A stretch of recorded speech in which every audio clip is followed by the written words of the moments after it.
Préalablement aux opérations de travaux de création du passage souterrain, SNCF Réseau a fait diligenter de nombreuses études environnementales et le volet historique et documentaire a notamment mis en évidence la présence d'une ancienne décharge industrielle qui datait des années 70.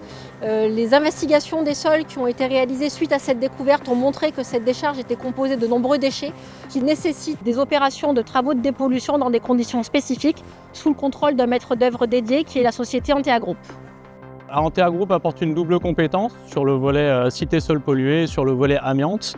Donc, nos missions principales ont été de définir un cahier des charges et les mesures de surveillance qui sont mises en place pour la protection de l'environnement, des travailleurs et également des riverains.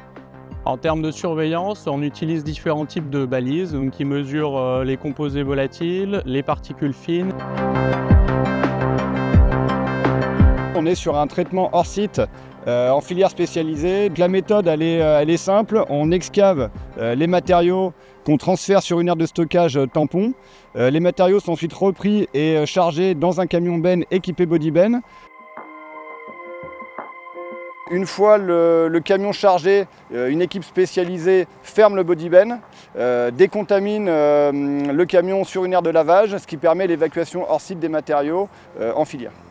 L'opération nécessite des moyens particuliers qui sont liés directement à la pollution rencontrée.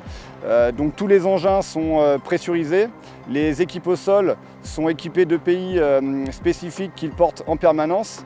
Les entrées et sorties se font via une unité mobile de décontamination. Toutes les opérations de terrassement se font sous brumisation avec déploiement également d'une unité de traitement d'air qui permet de traiter les gaz en fond de fouille et aussi une unité de traitement d'eau qui permet de traiter les eaux issues de l'air de lavage et issues de l'air de stockage.